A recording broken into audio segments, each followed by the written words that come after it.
everyone, thanks for coming today. I am Lindsay Neath. I am a personalized learning specialist with McGraw-Hill Education. I am really excited to share with you today one of our unique products, Redbird Mathematics. Redbird is an adaptive learning program that was developed at Stanford over 25 years of research. Now, before we get started, I just want to clarify what adaptive learning is, because I know that's become a buzzword in education these days. So what it means to us at McGraw-Hill is that each student receives an individual pathway targeted to their own strengths and weaknesses, and that pathway reacts to them in real time. So after reviewing your standardized test data, I noticed a couple of trends. First off, 40% of your students were advanced or proficient on your most recent standardized test, and 60% were basic or below basic. So what that tells me is that you have a wide range of learners in your classroom. Now, I know that having such a wide variety of ability in your classroom can be a huge challenge as a teacher. Now, Redbird Mathematics solves this challenge.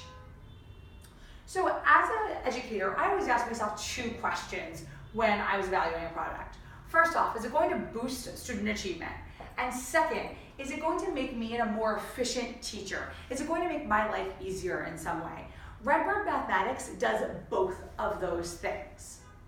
So now I'm going to walk you through a demo of a fourth grade lesson so that you can see exactly how Redbird looks on the student end and how the data reporting looks for a teacher. Now, every student starts Redbird by taking a course placement. This course placement determines what grade level and what content each and every student is ready to learn. From the course placement, they will be assigned a particular unit, and within the unit, there will be multiple lessons. Now, this is an example of a fourth grade unit, and it starts with an introduction video, which will relate the content they're learning back to a real-world situation. From here, these students will move through their lessons, and they will demonstrate understanding, application, and creation. So this is really moving up Bloom's taxonomy from one of the lower levels to the very highest level. It also is a very rigorous program, so it requires students to use some of those common core mathematical practices. They have to persevere through problem solving. They have to model with mathematics. So it's really hitting those common core practices and standards too. Now, whenever a student starts a lesson, the first thing that they will see are the objectives. This is very similar to the teacher posting the objectives on the board for the day, so the student knows what they're about to learn and they can get ready for that learning. From there, some of the lessons may contain a brief video that will provide explicit instruction on that particular concept that they are learning. From here, these students may also have the time to use some of the digital manipulatives that Redbird offers. Now, I love these digital manipulatives because we all know that taking out base 10 blocks and a variety of other manipulatives can take up time, get a little messy.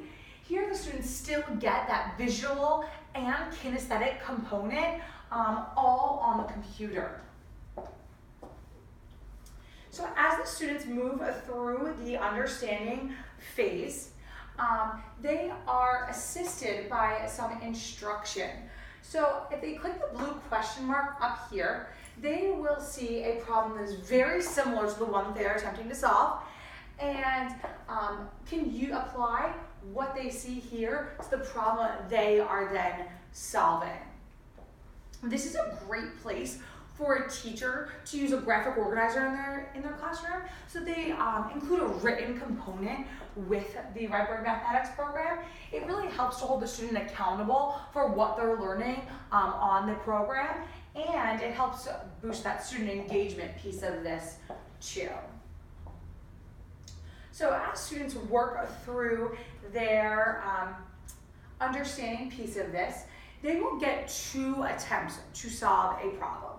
Now I want to show you what happens if they get their first attempt incorrect. So I'm going to go ahead and answer this question incorrectly.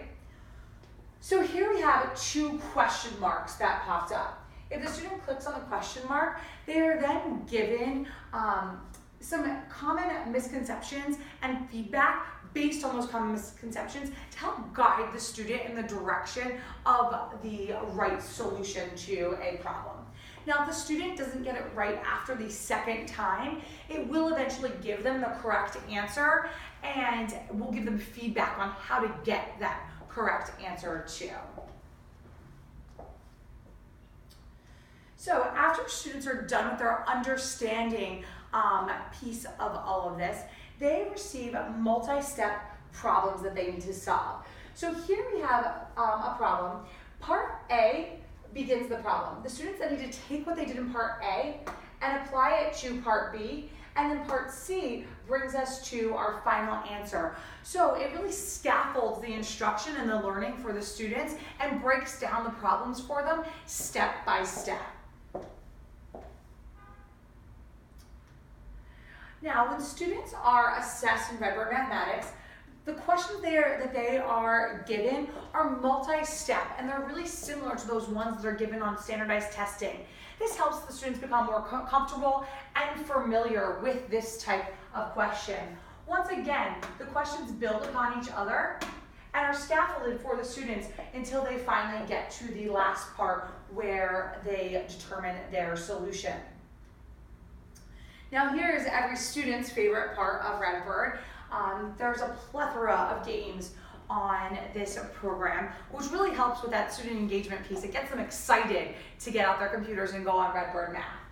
Also, it goes beyond just the fluency and really helps them to build that conceptual understanding of the concepts that they are learning. Now, my personal favorite part of Redbird are the projects. These projects, as I stated in the beginning, really hit that highest level of Bloom's taxonomy as they ask the students to create something or synthesize information as they apply their math thinking to an authentic problem. So each project starts off with some brief videos relating the problem that the students are solving to a STEM career or a STEM question. From there, the students are given background about the project that they'll be solving or the task that they will be completing. And then we have the task analysis part. This part actually requires the students to select the tasks that they need to complete to be able to do the problem or complete the particular project. From here, the students are actually asked to use multiple data sources and synthesize that information to solve this problem. So they can access multiple data sources just by clicking here on the side and then use this information to complete their specific task. Now, lastly, the students may be asked to use a design tool to complete the last part of the project. So this is an example of one of the design tools in which students have to create a visual solution that meets certain math constraints. Okay? They also may be asked to code something where they have to apply that computational thinking to programming basics. Another example is they might have to simulate something where they manipulate variables to find solutions. So this really hits those common core mathematical practices, and students have to persevere in their problem solving to complete this part of the project or authentic task.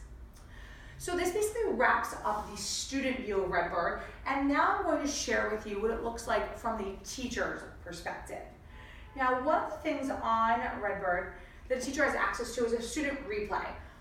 The student replay shows a keystroke by keystroke example of how the student completed a particular problem. So this can really help a teacher address any misconceptions a student may have, because it allows them to see their thought process and their thinking as they were moving through a lesson. So moving on from there, there's a variety of different data reports that the teacher and the administrator can view to help drive instruction. So a lot of these data reports, they're great to track progress They can inform the teacher planning, and it's also an excellent way to be transparent with parents and show how the student is growing in their mathematical practices. So this is an example of the snapshot progress report. Okay? This shows one particular student's unique pathway. So after the course placement activity, it assigns them a particular unit, and then it actually changed that placement to a different unit as it adapted to how that student did in this unit. The teacher can see each lesson down here, and based on the colors are able to tell whether the student got the answer right the first time, whether they got it right the second time, or if they were still unsuccessful in solving that particular problem. Now the next report is my favorite. Up here we have a specific unit, and down here we have the Common Core standards and the names of our classes. So this report allows the teacher to see exactly what students have mastered what specific standard. So the students in green have mastered that particular standard. The students that are in purple are still in progress. If they're in blue, they've showed partial proficiency, and if they're in red, they did not show proficiency. Now this is great for a teacher to use in their classroom because it can really help them create their small groups based off of a particular skill that they want specific students to review or relearn. Also, if a teacher sees a trend in some of the data collection here, they may be able to adjust their planning to go back and cover a specific standard again at a later time and date. Lastly, we have the administrator review.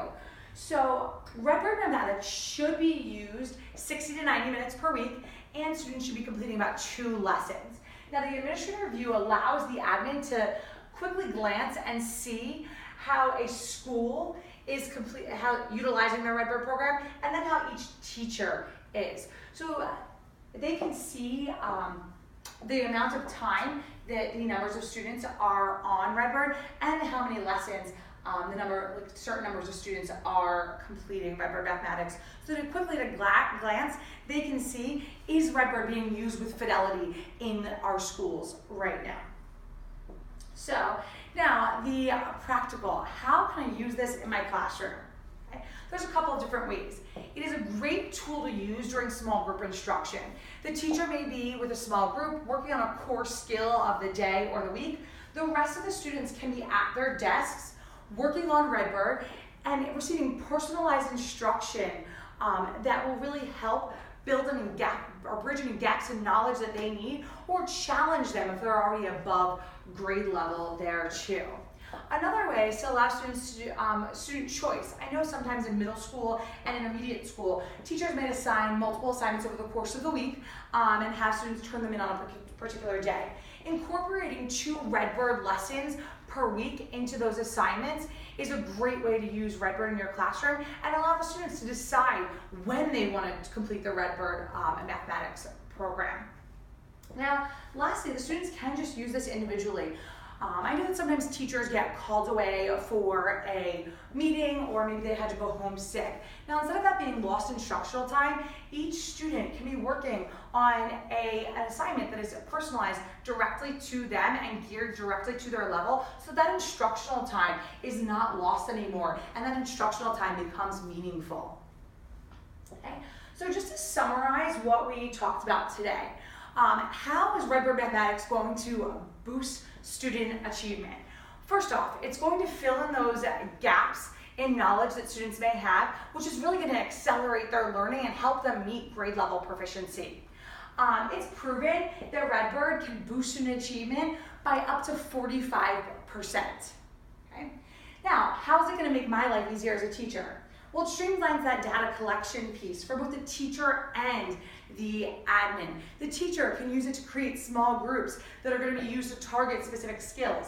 They can also use it to inform and drive their instruction. Now, because it personalizes learning to each student, it's going to help the teachers really it's going to help the teachers personalize their instruction to that wide variety of learners that we know that you already have in your classrooms. So Redbird Mathematics is really going to solve that challenge of having students that are below basic and students that are advanced in the same classroom, because it's going to target each student where they are and boost their achievement and help them succeed and grow from wherever they are right now. Okay, so does anybody have any questions or concerns before we get you signed up for a subscription today?